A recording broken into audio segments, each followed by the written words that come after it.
1929 was a bad year for America. The stock market crashed, forever changing the face of a nation and launching the worst depression in American history. August 27, 1929, Wall Street was in a panic. Wild speculation led to the epic bubble that was bursting. As the nation faced dark days ahead, my dad, Richard Joseph Noonan's life was just beginning. Born August 29, 1929, in Germantown, Philadelphia, Pennsylvania. My mother is Gertrude Fitzgerald. She lived in Elkins Park, came from Elkins Park, which is in Montgomery County, suburban Philadelphia. And my father is Robert Charles Noonan. He was born in Philadelphia. The Noonans were a typical Irish Catholic Philadelphia family. By today's standards, they had plenty of kids. Joseph, he was born, he died at about 6 months. Then there was Teresa and Bobby, and then myself, and then Mary Gertrude. Yeah. Dad lived in Germantown till the 5th grade. He was a city kid who made his fun with the other kids on the block without video games or cell phones or TVs. We used to play in the streets down there, and we'd play half ball and wall ball and football between the cars and everything out in the street. And then we had playgrounds, and a Rittenhouse playground. We'd go there and play baseball and football and go swimming there. When Dad was still young, he and his siblings faced the harsh reality of life. My mother was sick. She had a stroke, and she was sick for the last 20 years of her life. She really didn't do too much. And Dad used to work at the post office, and then he'd come home and cook. My sister Teresa quit school when she was 13. She cooked the meals and everything, and Dad would come home on Saturday and Sunday. He'd clean the house, scrub the house, and do the wall boards and everything. And then we had a Sunday dinner every time. The family would have Sunday dinner. We'd have a meatloaf or a roast or something like that every Sunday. And Teresa would cook all that. Yeah, Teresa and Dad, they would cook it all. Yeah, and then the boys and the girls would take turns doing the dishes, and we had coal heat, and the boys would have to take the ashes out of the fireplace at fire at night and put them in baskets and take them out on trash day. And if it was snow, we'd take the ashes out and throw them around on the ice so you wouldn't slip on the ice and stuff, you know.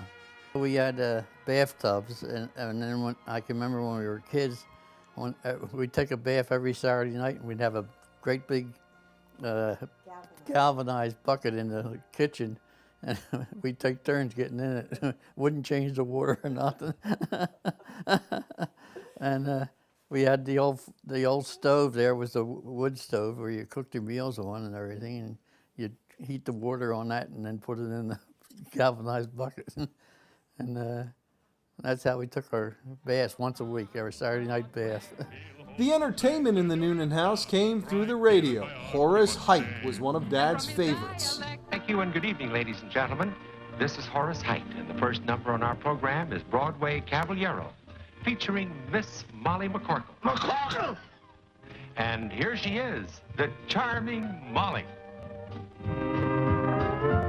By the late 30s, the Noonans had moved out to the Philadelphia suburb of Glenside, so Dad's mom could breathe the country air. Kind of funny, because Glenside was only about 10 miles from where they lived. But Dad played football and baseball whenever he could and worked down at the shore in the summer when he got old enough. When I was a junior in high school, I worked down in Ocean City, New Jersey all summer by myself with a bunch of kids. We went down and we got jobs for the summer. Remember how much you made? Well, we worked at Smith's Hamburger Stand, the Second and the Boardwalk, and I guess we made a couple dollars an hour or something. I don't remember how much it made, but when I was a kid in 8th grade, I worked for Rogers Rangers, we used to call them. They were a landscape gardener in Glenside. We made $5 a day. We worked 6 days a week. And we got $30, and we'd come home with the $30 on Saturday night and give it to Dad, and he'd give us $5 back. And that was it. He'd keep the 25. But then when I went to school, I didn't have to work the whole year. He'd give me money, and I was dating a girl named Jean Bamford, and he'd give me the money, and we could go to the movies. We'd go to movies on Saturday night. How much was a movie? 10 cents, 10, 15 cents at the most. The $2 would last me all week. I'd take her to the movies on Saturday night, and we'd stop and have a milkshake or an ice cream soda or something like that at a drugstore on the way home. And then we took the bus she lived in North Hills, and we take the bus from North Hills, a Reading bus to Jenkintown that was there, and then we'd take the Philadelphia bus down to the movies at the Yorktown Theater. All that for $2? And then we still have money left over to live for the rest of the week. Oh my gosh. It was, well, bread was only a nickel a loaf, and milk was 10 cents a bottle or something like that. Was it safe in those days? Were you afraid for your safety? Oh no, it was beautiful. It was safe. We could get on the train and go down to Philadelphia, and go to the movies, the Earl Theater, or and we'd get on the train, or we'd go down by trolley. We'd catch the 6 trolley down and go down the subway. We used to go down and see we went to school. We took the 6. My brother went to LaSalle High School, and he took the 6 down to Broad and Olney, and then walked over to the school. And but we could go down to Center City, Philadelphia, and we weren't scared at all. 10, 11, 12 years old, on a subway or on a trolley or on the train. East is east and west is west, and the wrong one I have chosen. Dad was a senior in high school back in 1948, Abington High.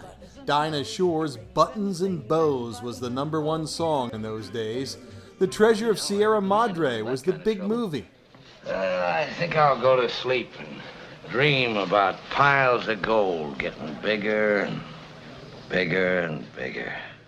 Dad was not dreaming of making his fortune. He graduated from Abington in 1948 with no grand plan on what was next. So he joined the Air Force like a lot of other guys.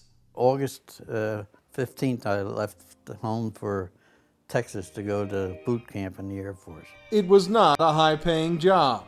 $21 a month.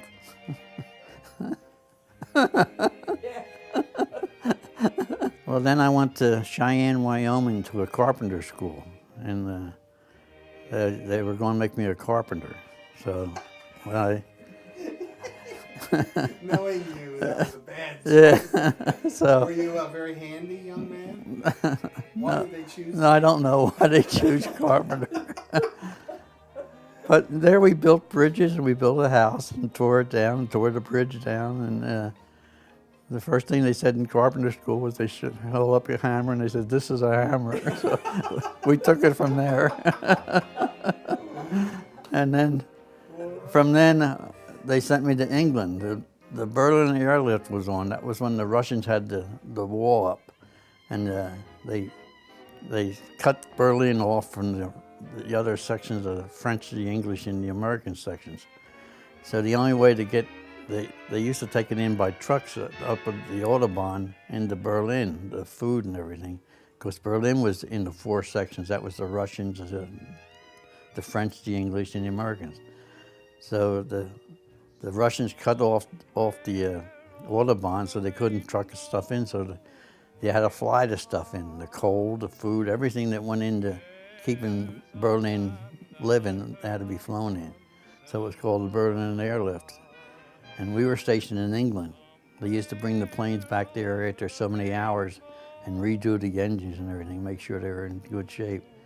And we would take the parts and have to ship them back to right down the street here, Harrisburg, Pennsylvania, Middletown. And the only thing I ever did was a carpenter with a hammer and nail, and was build pallets to ship back the stuff so they could put the carpenter for the forklift to lift it up with. And then we did build big boxes. So we sent a fuselage back once of an airplane that was bigger than a house. Dad was not exactly thrilled with England. He spent lots of time loading planes, but he got to play baseball for the base team. He dated a local girl or two. I remember this one girl, I went to dinner at her house and I took her a can of peas and they served it as dessert. They didn't know it was a vegetable. Why'd you take a can of peas? Because I wanted to take something for dinner. Dad was very happy to get on the way home after 27 months in England, but it was not an easy trip. Yeah, we took a ship over and a ship home, yeah. What was that like? I was seasick the whole time. Both ways. How long did it take? It took 5 days. And when I coming back, I started to take 6 seasick pills 3 days before I got on the ship. And when I got to Southampton, where the ship was to come back, I got sick on the land.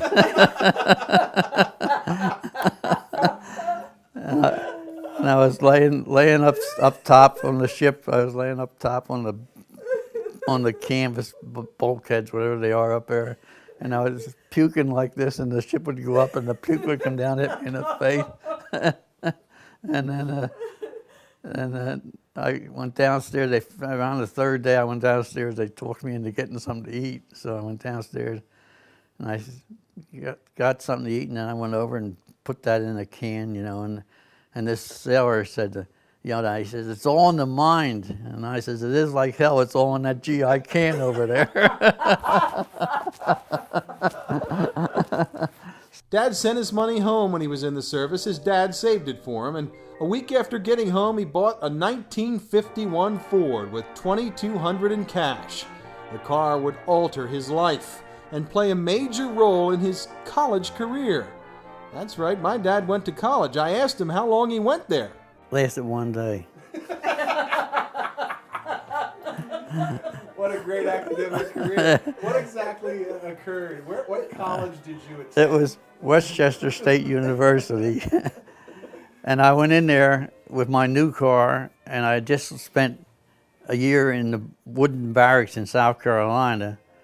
And they said, they put me in the wooden barracks in Westchester, and when there was a fire burning beside it, smoke kept coming in the barracks and everything else. I said, "How long is that fire going to burn?" He says, "That burns almost all the time. That's the trash pile there." And I said, "All right." So they said, "And you got to get rid of your car." And I said, "What do you mean I got to get rid of my car?" They said, "Freshman year, you can't have a car on the campus." And I said, "I just bought this car." I said, I'm an ex-serviceman. I said, "I just bought this car." And they said, "No." They said, "You got to get rid of the car."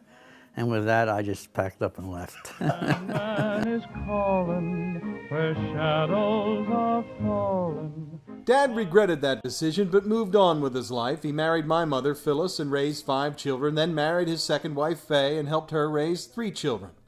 But after Faye died, we all thought Dad would never find love again. We were very wrong.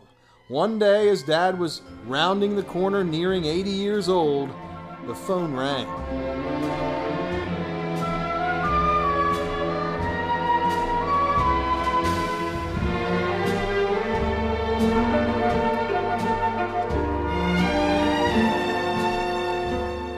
Well, she called me and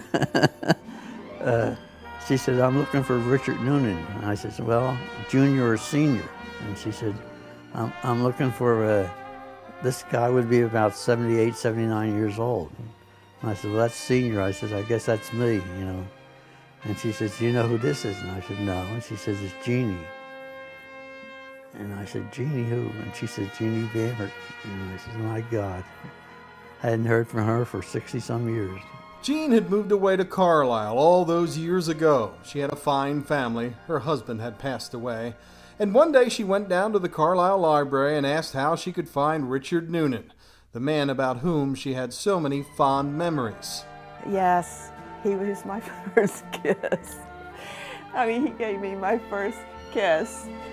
I thought, there was kids in school that I thought were kind of cute or something like that, but I never saw anything that I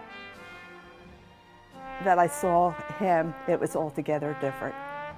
We were kids, and we just kind of were kids. and but we kissed, and that I just thought it was wonderful. And I don't know. He was just someone that I could talk to and have fun with, and it was I skated with when ice skating, roller skating, movies. And we just had fun. Every time we were together, we had fun. Motivated by all those wonderful memories, Jean found Dad. She called the wrong guy first, but she finally got a hold of Dad, and they picked up right where they left off. A whirlwind 6-month courtship and talk of marriage. There's only one girl I'd ever marry if I was to get married again. That would be Jean Bamford. And there she was, so why not marry her? I loved her, and I love her now. Jean and Dad had a wonderful wedding and a wonderful life together. More love in just under 4 years than many people have in a lifetime. They respected each other in every way, even on the day when all of us had to show Dad the respect that he'd earned one more time. When the doctors told us there was nothing more they could do for my dad, Jean and I remembered these words. I want to live as long as I'm healthy. And if something would happen to me where they put me on life support or something, I wouldn't want to be on that. And I wouldn't want to be a burden to my wife, to Jeannie. And as long as I'm healthy, if it's 100 years old, I'll live to 100. But if I'm not healthy, I don't want to live. My dad passed away with Jean at his bedside in the middle of the night, peacefully, after a wonderful life, a wonderful love, and lots of laughs. When you think of my dad, do not cry. But if you do, remember those tears are a gift from him. He cried at everything. Commercials. He cried when the Star-Spangled Banner was played and the heroes marched into the Army-Navy game in Philadelphia with me at his side.